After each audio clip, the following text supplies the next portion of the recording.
Halo, selamat datang di mata kuliah Technopreneurship bersama saya, Bu Lela. Baik teman-teman, untuk pertemuan pertama kita akan awali dengan kontrak belajar dulu ya, agar kesepakatan kita bisa berjalan dengan lancar, kuliah pun juga begitu.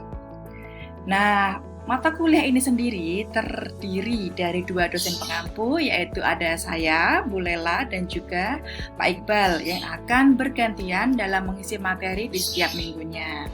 Jadi teman-teman akan berjumpa 2 orang dosen dalam semester ini di mata kuliah ini.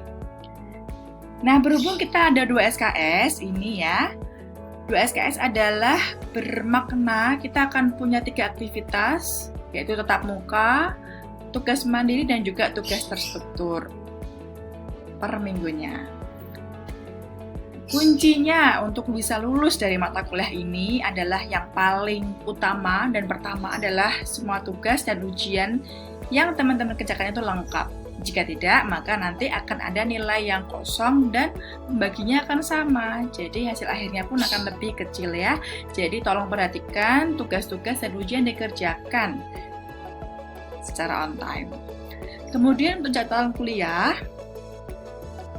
berhubung kita ada 4 rombel dan kita split, kita gabung menjadi 2 rombel, yaitu di hari Selasa jam 7 dan Kamis jam 1 siang.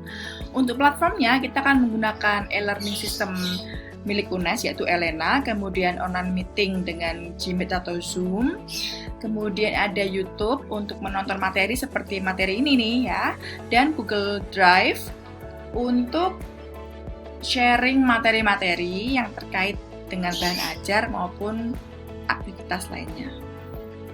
Nah, untuk metode belajarnya akan menggunakan metode ceramah, diskusi, ya, kemudian ada student active learning yaitu project based learning dan case study.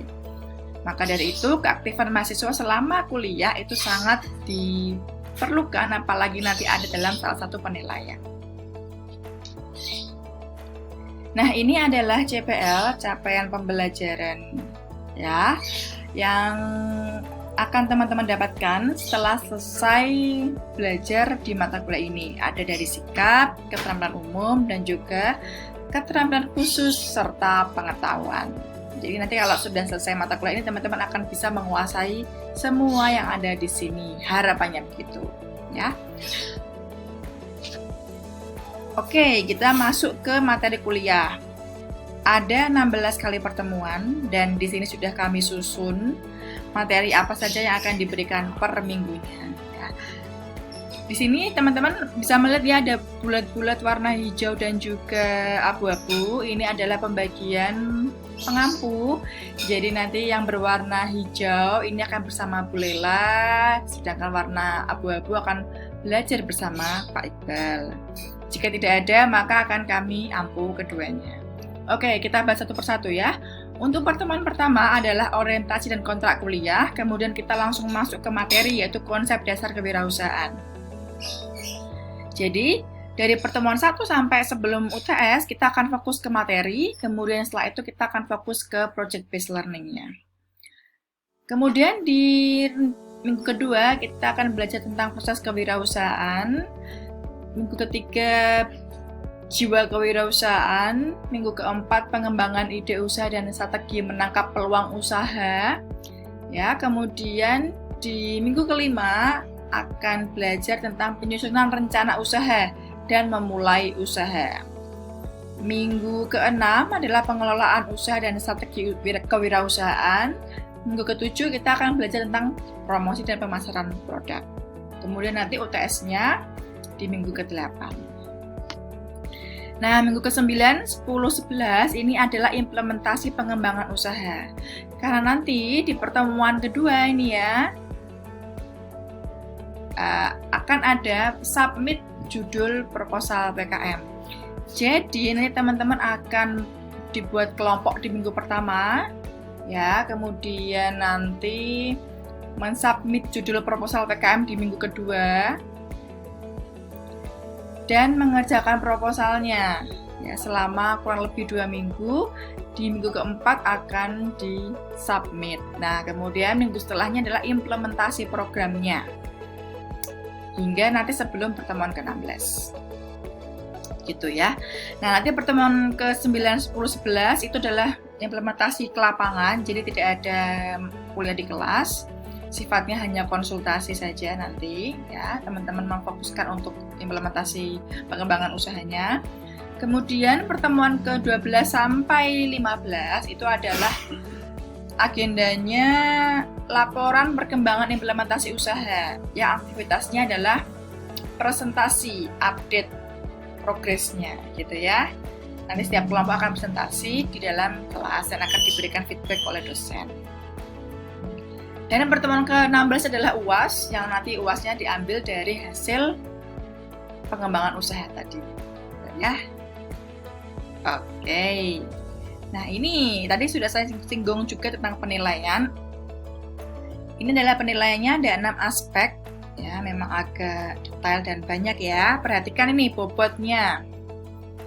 Nah, ini untuk aktivitas partisipatif, keaktifan selama diskusi gitu ya. Kemudian nanti juga akan ada hasil proyek, artinya adalah teman-teman akan berkelompok membuat proposal PKMK terdiri dari 4 orang, ya, nanti selebihnya 3 orang, disubmit di pertemuan keempat. Karena nanti juga akan orientasinya akan disubmit ke tingkat jurusan dan fakultas. Nanti kalau lolos ke tingkat universitas. Nanti kalau lolos, ya berarti nanti akan didanai dan akan diimplementasikan. Gitu. Nah, terus tugasnya adalah PPT laporan perkembangan implementasi usahanya, kemudian kuis ini diadakan sebelum UTS. UTS-nya adalah studi kasus, artinya take home exam gitu ya. Nanti sekitar 1 minggu sebelumnya akan diberikan petunjuknya untuk dikerjakan selama 1 minggu ketika UTS dikumpulkan. Tinggal submit aja. Nah, nanti UAS-nya adalah laporan dari hasil implementasi proposal ini. Begitu ya. Jadi ini sifatnya berkelompok. Nanti akan jadi proposal PKM dan juga laporannya itu akan berkesinambungan. Dan penilaiannya diberikan per kelompok. Lihat ya, jadi ada 45% nih, lumayan nih ya, dari hasil proposal dan implementasi ini. Jadi teman-teman usahakan untuk maksimal gitu ya, karena nilainya juga cukup signifikan. Nah, ini pembagian kelompoknya ada 4 rombel dan ini total mahasiswanya. Jadi kami bagi seperti ini.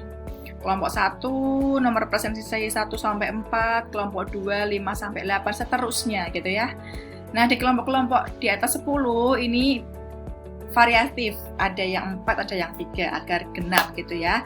Jadi tolong perhatikan rombelnya masing-masing. Kalau ada yang misalnya keluar atau nggak jadi ngambil itu tolong laporan, biar nanti akan kami data mana yang kosong, mana yang berkurang kelompoknya agar nanti bisa dikelola lagi gitu ya.